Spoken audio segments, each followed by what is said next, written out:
Gentlelady from Taguig, Senator Pia Cayetano. Thank you, Mr. President.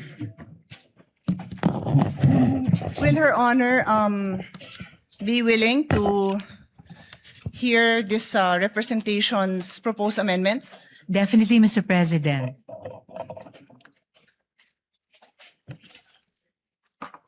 Thank you, Mr. President, because earlier this morning, Her Honor put on record that no amendments were submitted. None may have been submitted, but our name is on the list to propound amendments. So thank you to the Majority Floor Leader who was gracious enough to allow us to still propose our amendments. You're welcome, Mr. President. I made a record earlier I that thank there the were... Majority Floor Leader, not Her Honor, because Her Honor Oh. closed the period of amendments despite our name being there. Well, Mr. President, just to reiterate, in this morning's session of the special session, I made of record that there were no more committee amendments and no other colleagues had submitted proposed individual amendments. And I said repeatedly more than once that if the body allows, that I would respectfully move to close the period of amendments.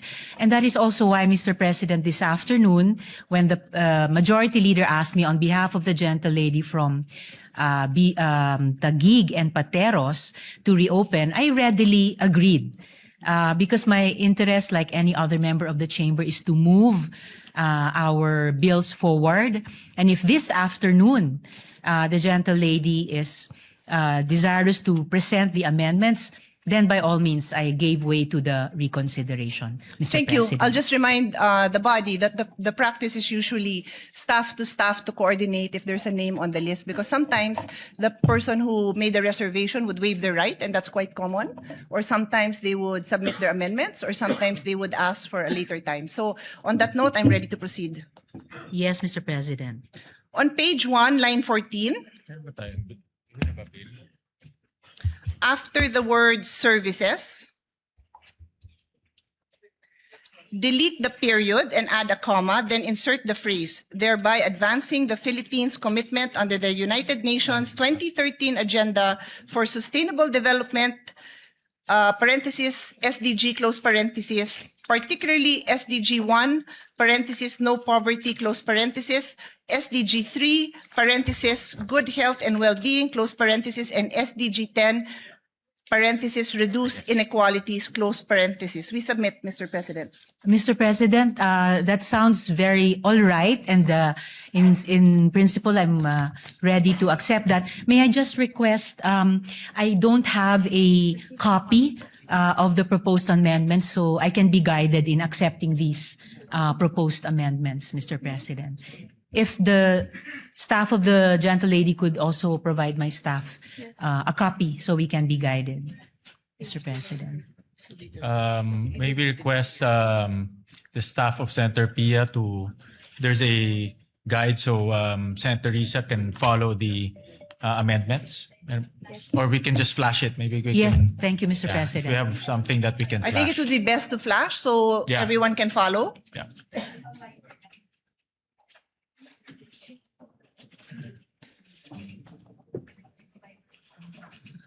Session suspended. Actually, Mr. President, these are very simple, straightforward amendments, so we don't have a ready copy to share, but I can read, in the interest of moving it along, I can read the amendments, and Her Honor can check it. If there's any issue with it later on, then in the same way that we reopen, Her Honor can check. Because honestly, they're very straightforward. They're just principles which, knowing how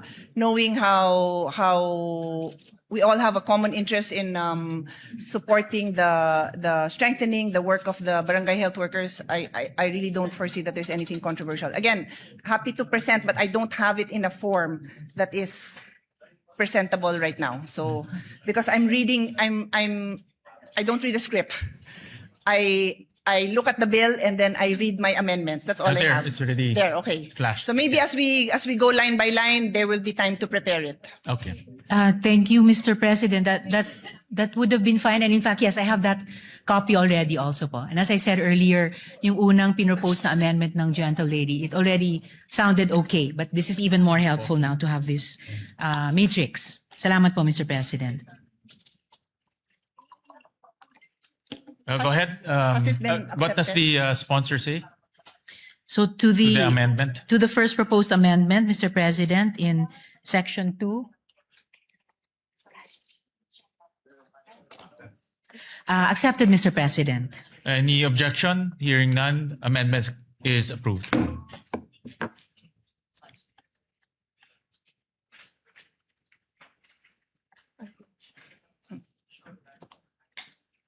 Next amendment, Mr. President, is on page 2, line 3. After the word development, insert the sentence. The state further recognizes that BHWs are critical drivers in achieving the SDGs, as they serve as the primary health safety net for the most vulnerable, marginalized, and far-flung communities. We submit, Mr. President. Accepted, Mr. President. Any objection? Hearing none, amendment is approved. Page 6. What's next? Page 6. Okay. Next amendment, Mr. President, is on page 6, line 30. After the word field, semicolon, delete the word end. And still on the same page, line 32, after the word development period, delete the period and replace it with a semicolon and add the word end after the semicolon.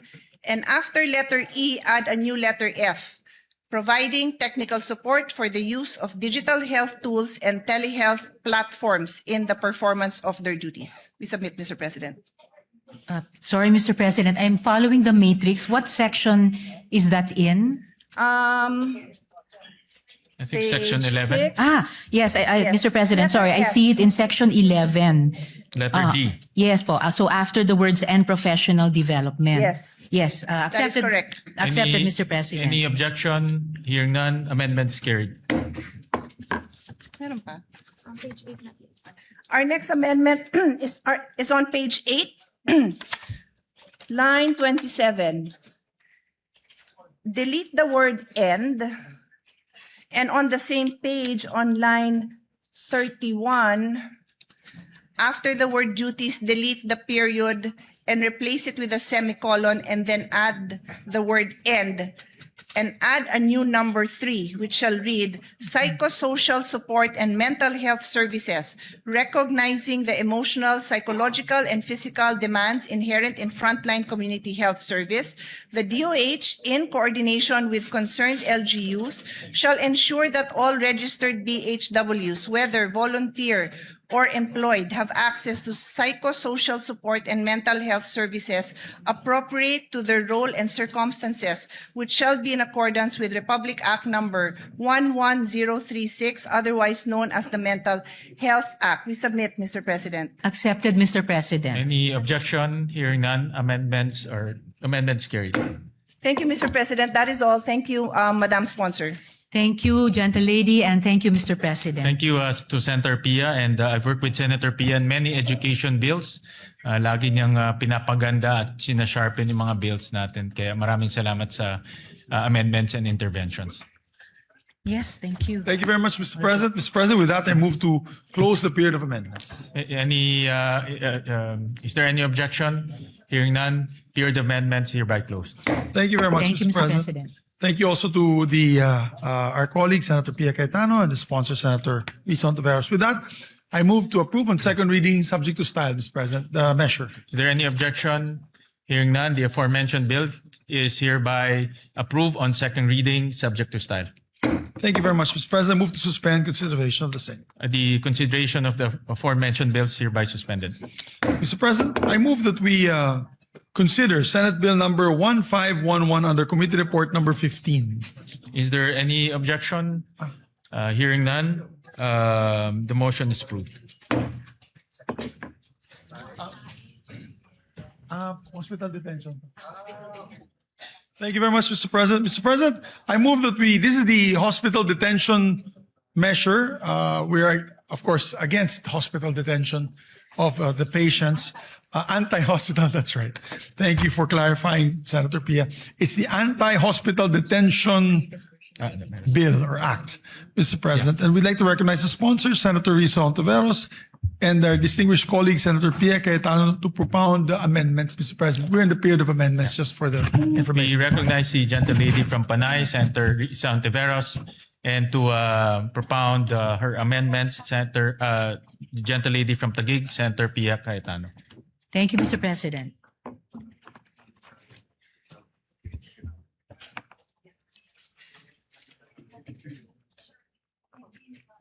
Thank you, Mr. President, for the information of the body and to remind the sponsor.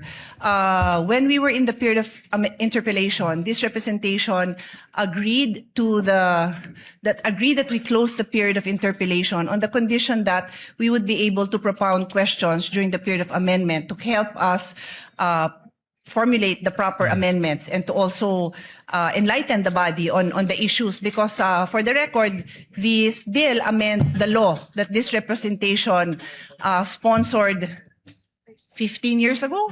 So I also congratulated the sponsor during my first amendment that the first time I made amendments, that it is high time that we review this. So I'm supportive of this, but I just need to be able to propound these clarificatory questions, because I hope the body will engage with us, because I think it requires a whole of body approach in solving this issue. Because the next issue I'm going to take up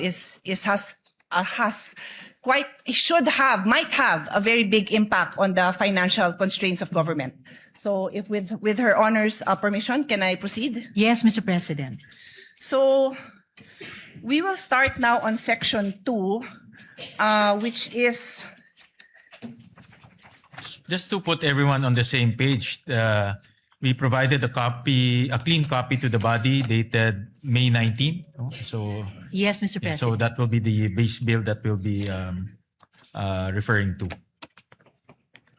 okay. So I would like to bring the body up to speed. No, the current law requires that there is a promissory note that is executed by the patient, and the reason for this, dear colleagues, is because a lot of the private hospitals, they do not have endless cash flow. They are also running a business. Karamihan po niyan mga single proprietary owners na mga doktor mismo, and they also have to pay for their staff, for their lab technicians, for they have to cover all the investments they made, the purchases of their equipment, etc. So the reason that the law requires a promissory note, kasi hindi naman din kayang saluhin ng mga private hospitals yung yung hospital bill ng mga pasyente. Sino magbabayad, di ba? I mean, common sense po sa lahat ng kahit sari-sari store ka, kahit anong negosyo mo, at some point somebody has to pay the bills. So ang law natin as it stands may promissory note, but the proposed amendment of the sponsor is provided that no promissory note shall be required of indigent patients who have been endorsed by the Medical Social Services Office of the hospital, medical clinic, or any similar facility to the Department of Social Welfare and Development. Provided further that those patients who are partially recovered shall sign a waiver undertaking that they are assuming the risk of the consequences for requesting for discharge despite having not fully recovered. So ang question po natin sa sponsor natin, magkano ho ang impact nito sa ating private hospitals na wala ng promissory note? Magkano ba ang normal? Her honor can answer in any way she would like based on the data that she has. Ilan ba ang indigent patients natin na pumapasok sa DOH hospitals? Because for now, pag DOH hospital, sabi ng DOH at ng PhilHealth, wala nang babayaran. Yun ang zero Balance billing. ZBB. Zero, I was gonna say zero sum, parang iba namang concept yun. Zero balance billing, ZBB. So yan ang DOH hospitals. And then, na-cover na ba yung LGU hospitals? Hindi pa. Okay. So yung question natin, when this was first brought up, I think we were deliberating the budget. Alam ni Senate President yan kasi siya yung chairman ng ating Committee on Finance.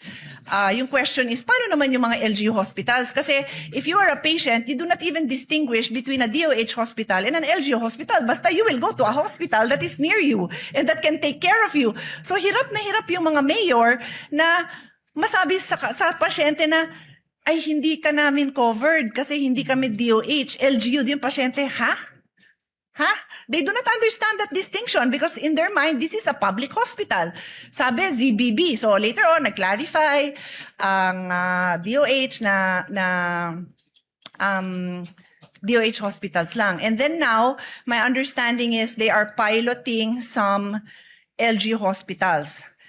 I might have some numbers. I will also be happy to share what I have, but I believe it is incumbent upon the sponsor who is now proposing na wala ng promissory note kasi sino ang sasagot nito? Ang concern ko is we are partners, public and private institutions are partners in delivering health service in this country. So we do not want to see these private hospitals shut down because wala na hong magbabayad ng kanilang mga bills. I don't know if there are arrangements that have been made already prior to the passage of this bill to ensure that these private hospitals will be paid. Because even the LGU hospitals, nandun pa lang tayo sa dry run or ang tawag doon? Pilot testing. So I give the floor to Her Honor to enlighten us because I would love to be able to support the needs of the indigent patients, but I also don't want the private hospitals to close. Thank you, Mr. President. Of course, I also share that particular concern of the gentle lady from Taguig and Pateros. As to her first question, kung magkano lahat-lahat ang magiging financial implications sa mga ospital kung maipasa natin itong batas na ito. Unfortunately, there's no concrete data of the universe of that amount, but at the very least, pwede nating sabihin na variable yung fees, no? The fees range from as low as 50,000 pesos to 1 million pesos per patient. Depende sa kaso. Then of course, we would need to multiply that to come up with the range, multiply that with yung pangalawang tanong ng gentle lady kung ilan lahat yung mga indigent patients ang hindi nakakasettle ng bills nila under the current system. And before I go to ano yung kapalit ng current system proposed in this bill, I would just like to note, Mr. President, na because of this concern being raised by the gentle lady, kaya alam ko rin po na Senator Joel will also propose amendments in terms of transparency of billing and charges dahil sa cost variability na ito. Alright, then dako na po ako, Mr. President, sa kung hindi na magpapatuloy yung kasalukuyang promissory note system, ano naman ang kahit papaanong mga garantya o reassurance sa mga ospital na they will be eventually paid. The bill proposes at least 5 which may be used either singly or in combination with each other. So the promissory note or yung katumbas ng promissory note shall be secured by any or a combination of the following: a mortgage over real or personal property of the patient, a relative, or a co-maker. B, a guarantee of a co-maker who shall be jointly and severally liable. C, a deed of assignment. Dito importante, Mr. President, gentle lady, yung papel ng mga government financial institutions. A deed of assignment of the loan proceeds or benefits entitlement from the Social Security system or the government service insurance system in case the patient is an active member thereof. D, a guarantee letter from the Philippine Charity Sweepstakes Office, and in the case nga po of indigent and financially incapacitated patients, a guarantee letter from the Department of Social Welfare and Development or the Department of Health. So, at least in the interim, Mr. President, between when dapat ma-discharge na yung indigent patient kahit may balanse pa siya sa bill and the time na mako-compensate nga yung ospital. Ito po yung nakitang mga kapalit na mala promissory note o garansya para sa kanila, Mr. President. Mr. President, perhaps the sponsor can enlighten me because, with all due respect, yung binasa niyo po is Section 2, which states the promissory note shall be secured by any or a combination of the following. Yun ang binasa niyo. So this is, the promissory note will be secured by these items, yung inisa-isa nyo. What you told me is ito yung mga kapalit ng promissory note. Hindi ho yan ang nakasulat sa bill ninyo, Mr. President.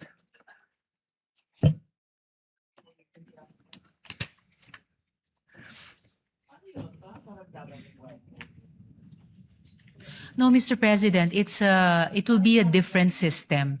Kung dati the indigent patient and his or her family were on their own to execute a promissory note kahit wala or kulang na kulang ang anumang collateral.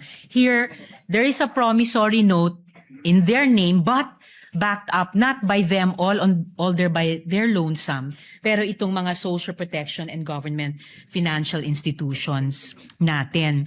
And without leaving this topic, if the gentle lady wishes to pursue it, just relating to an earlier question of hers, in terms of proxy data, yung tinatanong po nila na magkano magiging cost implications, lalo na sa mga private hospitals, kung maipasa yung batas na ito. So babalikan, sorry, just so for clarity lang, Yes. binabalikan niyo yung unang question ko kasi yung question natin ngayon is your response to me. Yes.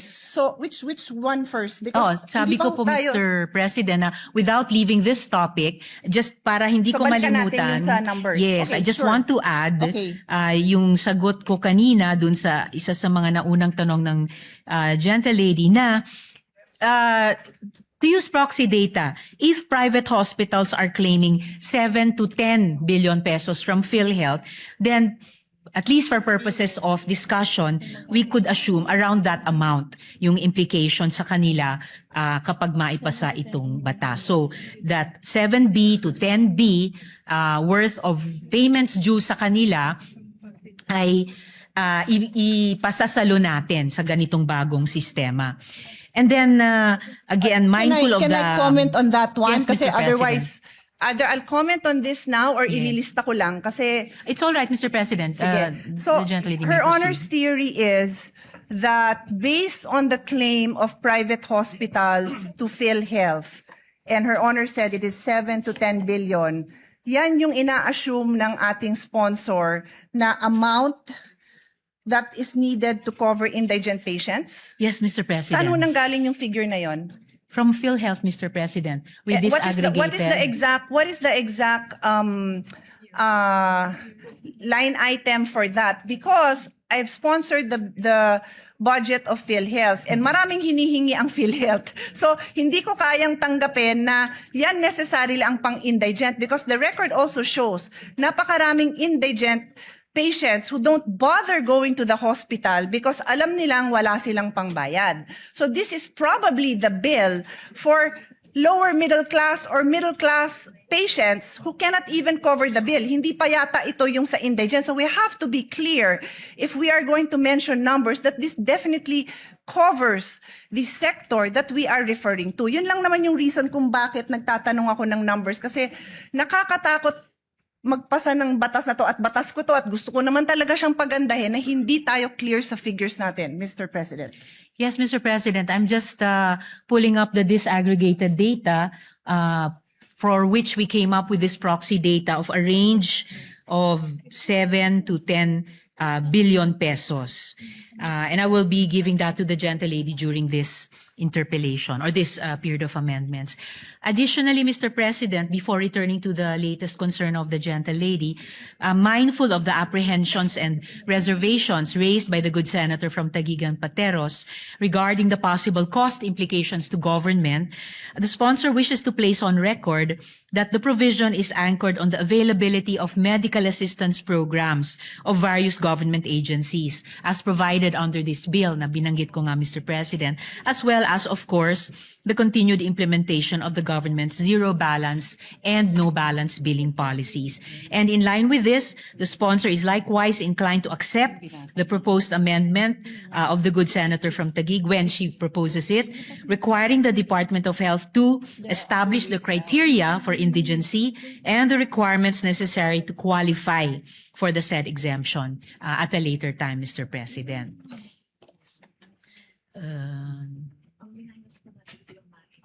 So the latest concern of the gentle lady was, So Her Honor made a statement that there are other ways the bill intends to support the indigent patient. And Her Honor mentioned letter A, B, C, D, E. Sabi nyo, 5 po yun. Ang sinasabi ko po sa inyo, kindly educate me because yung sinabi nyo, wala yan sa bill. Ang naka-enumerate dyan na 5 items are, it says the promissory note will be secured by any of the following. So may promissory note pa rin. So Her Honor is simply addressing dalawang sitwasyon natin. Sino ang kailangan magbigay ng promissory note at based dun sa dito sa amendment nyo, the indigents will no longer be required to execute a promissory note. Tapos dinagdag nyo, pero ito yung mga pwede nilang gawin. Wala nga ho yun. Yung sinabi nyo, wala sa bill nyo. Ang nasa bill ay yung mga 5 items that are used to secure a promissory note. So that covers the people who need to pay a promissory note. So Her Honor has to clarify this because it's not, what she's saying is not in the bill. actually, Mr. President, it is in the bill. In fact, in answering this question, nag-take off po ako dun sa page 3, line 17, section 2, na kinwote ng gentle lady from Tagigan Pateros. And kaya tinalakay ko po yun na in lieu of the current promissory note system, it's still called the promissory note here, pero hindi na po yung solong mga collateral o ano pa mang meager resources na meron yung indigent patient or family ang magsisecure niyan.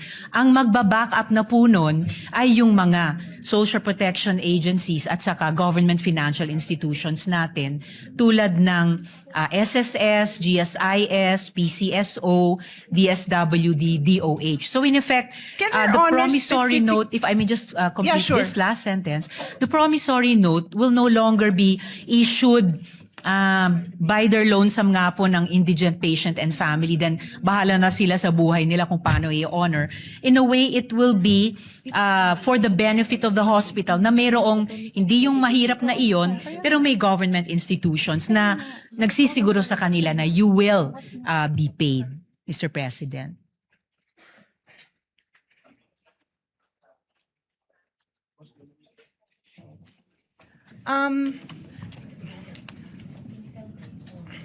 Should we suspend? Because what Her Honor is saying is not written in the bill. So I don't know if We Her may Honor suspend, would Mr. like, President, like but- me to approach and try to explain because I understand what Her Honor is trying to say. What I'm saying is it's not written in the bill.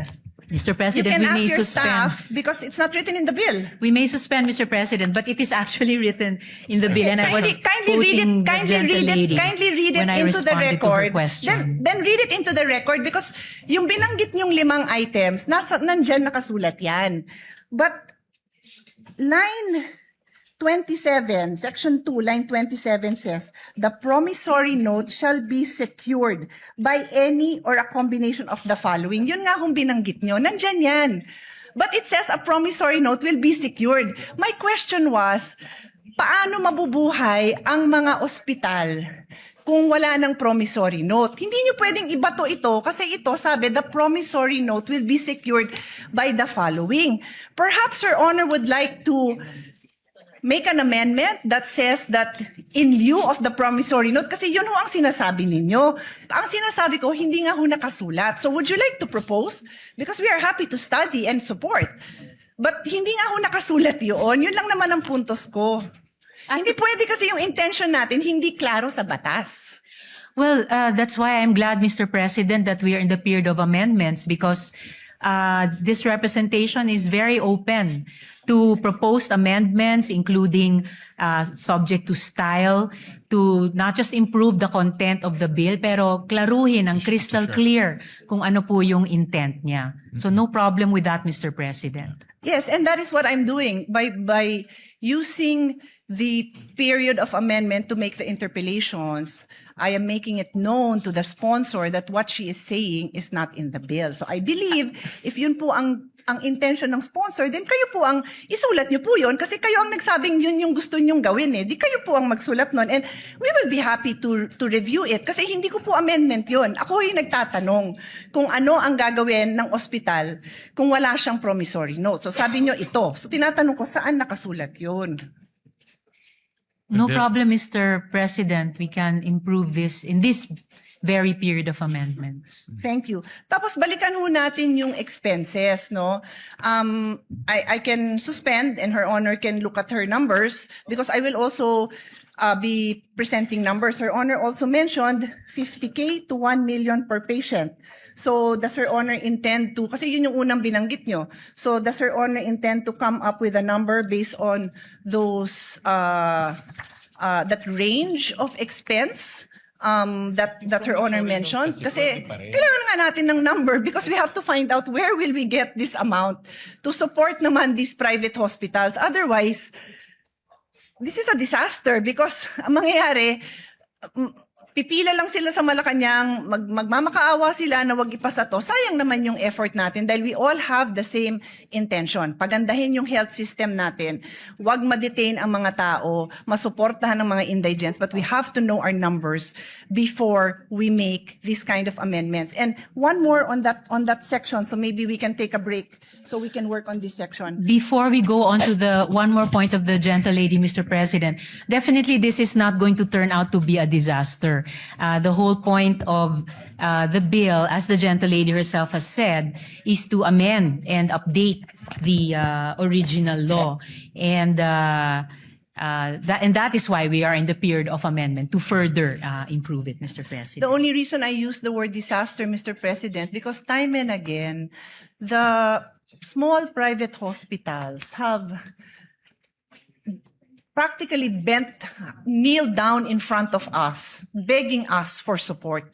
So pag pinasa natin to, hindi dahil sa hindi natin kinonsider yung burden sa kanila, then disaster yun para sa kanila. At kung disaster yun para sa kanila, disaster yun sa healthcare system natin because we are partners. Yun lang naman ang sa akin. We are partners, public and private. May mga lugar, and again, the Senate President is listening intently. Thank you because alam nyo din to. There are areas where there are no public hospitals. So, private hospital yung inaasahan mo doon. Tapos, kung yung mga indigent patients, sabi natin, magpapasa tayo, wala nang promissory note. At again, forgive me kung hindi ko lang naiintindihan. Kaya nga sabi ko, please feel free to point it out and educate me kung saan dyan nakalagay. Ano ba yung in lieu of the promissory note na matatanggap ng ospital? Kasi, kung wala, mababaon sila sa utang, magsasara sila. And that threat has happened many times. Alam ni Senate President yan. Ilang beses yan hindi lang nag-threaten. Some of them really closed. During the pandemic, they closed because PhilHealth was not fast enough to reimburse them for the expenses that they incurred during the time. Marami hong nagsara.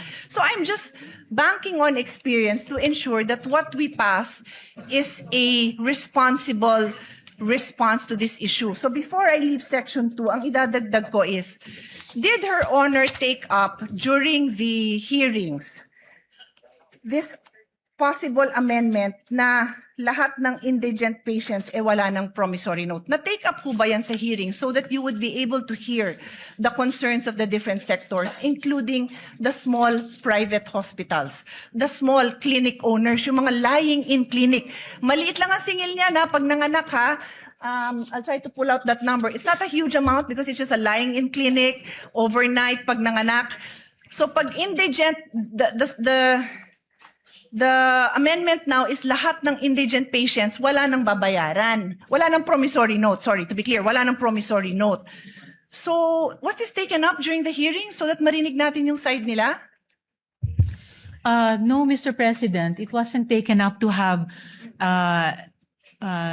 no promissory notes. The change, Mr. President, was that, as I mentioned earlier, hindi na po mag-isang mag-i-issue ng promissory note ang mahirap kahit sapilitang magkakabit siya ng kakarampot na nga na pagmamayari niya bilang di umanong collateral. Ang magbaback up na po ng promissory note, which is now more a document for the benefit of the hospital, ay ito nga pong mga social protection at saka government financial institutions na binanggit ko po kanina. So, ang ibig niyo, Mr. so two President. things I want to establish. Number one, hindi nyo nga na-take up yan, pero ang impact nito napakalaki sa private hospitals.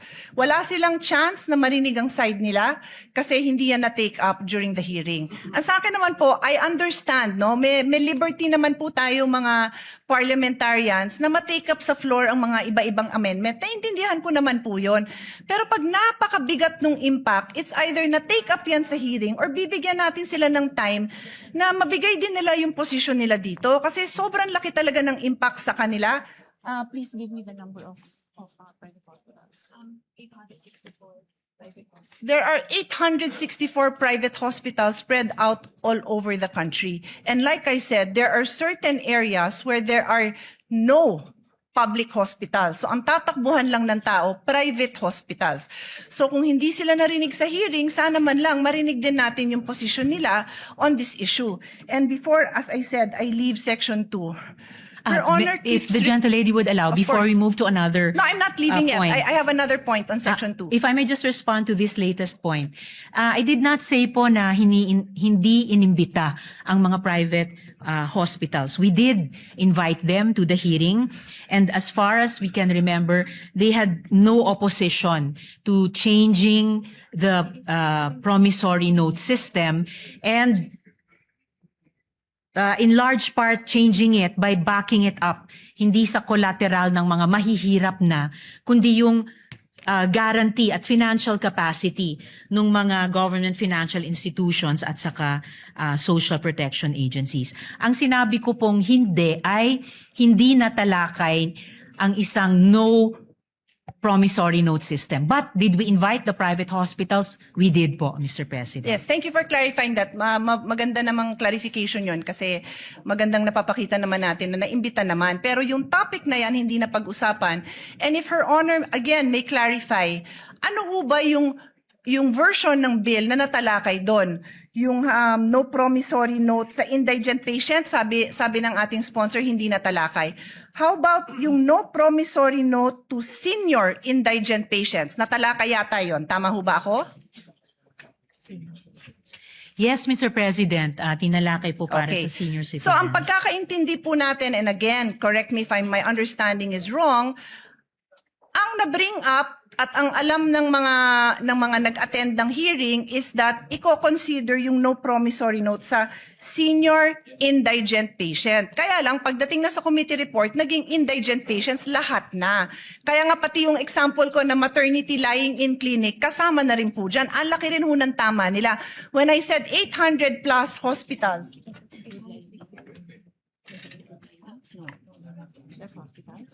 yung sinabi kong 864 na establishments, mga hospital po yun. Hindi pa kasama dyan yung lying in. Baka mas marami pa. So that's why I'm just asking, do we know? And I'm not a stickler for kailangan na take up yan sa hearing. Pero ang sa akin, I am a stickler for narinig ba natin yung concerns nila at yung side nila. If merong mag-advocate for them here, that's okay. If the sponsor has information that can assure us that protected din naman yung interest nila, that hindi naman sila mababankrupt, open naman din po tayo doon. That's the only reason I bring it up, Mr. President. Now, Yes, Mr. President, I do appreciate that. And kaya nga po, the bill, gusto niyang i-bring in yung financial power at stability ng mga government financial institutions natin, including nga po the pension institutions and the social protection departments. Additionally, Mr. President, looking at page 4, lines 14 to 17, yun po yung letter E dito po sa section 2 natin, assumed po doon yung coverage for the indigent and the financially incapacitated. Kasi nga po nakalagay dito, in lieu of a promissory note, a guarantee or a reference letter from DOH or DSWD ang mag-assume. So, as the gentlelady and I were starting to discuss earlier, we can, in this period of amendments, clarify the wordings to assume that promissory equals guarantee. So, a promissory note is a guarantee note of these agencies and institutions of government. So, sa ngayon, no promissory note for senior citizens, but this representation is anticipating or it has an amendment from the Senate President na ang mako-cover all indigent patients. And I'm very willing to, I support that. So, the amendment po, yung covering all indigent, I would accept. And that is also why, Mr. President, we are accepting, again, to reiterate, we are accepting the proposed amendment of the gentlelady for DOH to put eligibility criteria in recognition of her concern. And in fact, I already accepted that, Mr. President, last month, for the record. And for the record, I have no issue covering indigent patients. I am just asking for the financial data so that we are assured that when we go into the budget debates, we will have the full support of all our colleagues to support this amount because mababankrupt nga ang mga private hospitals. And again, I am very willing to hear the numbers to ensure that hindi sila mababankrupt kasi yun lang naman yung objective natin, Mr. President, to ensure that we have a healthy health ecosystem na buhay ang ating private health institutions at nandyan yung mga support na kailangan nila. Kasi bago nga itong factor na dinadagdag natin. It's new. It's new. It does not exist now. Indigent patients are required to provide a promissory note, which means they have the legal obligation, to be clear sa mga nakikinig, they have the legal obligation to cover that amount. That is the meaning of a promissory note. You have Yes, a Mr. legal backing President. to cover that amount. So I understand what Her Honor is saying, that she has these government agencies that will provide, and Her Honor even mentioned letter E on the next page. Wala hong problema yon, pero I will just end this point, Mr. President, and ask Her Honor to read line 27, which is on page 3. Line 27 lang po, hanggang 30, kasi marami namang nakabura doon eh. Let's put it on record. The gentlelady would like me to read it. So, page 3, lines 27 to 30, the promissory note shall be secured by any or a combination of the following. And is Her Honor, is my understanding correct that yung the following na yan nga po yung 5 na binanggit nyo? Tama ho ba ako? Tama po, Mr. President. So, anong binasa nyo? The promissory note shall be secured. So, we are talking about a situation where there is a promissory note involved. And what I have been trying to say, Your Honor, is for the indigent patient, it is your amendment that says that line 17, would Her Honor like to read? I can read it, she can read it, but that is your amendment, Your Honor. Line Yes, 17. Mr. President, provided that no promissory note shall be required of indigent patients who have been endorsed by the Medical Social Sciences Services Office of the hospital, medical clinic, or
want to study it a little bit more because it's not my goal to prolong this. I also want to Tama, pass 7 this. to 10, Pero sorry. I want to be responsible about this. Otherwise, I will have to make a reservation in the passage of this measure because when the budget time comes, or even before that comes, mark my word, pipila ang ating mga private hospitals to object to the passing of this. And we don't want that. No, we want them to know that it's a Senate that listens to the people and passes responsible bills. Thank you, Mr. President, for your clarification. Session Just correct my last note, Mr. President. 7 nga po, 7 to 10 billion pesos. My numbers are Thank you, much Mr. higher, Mr. President. President. Session suspended.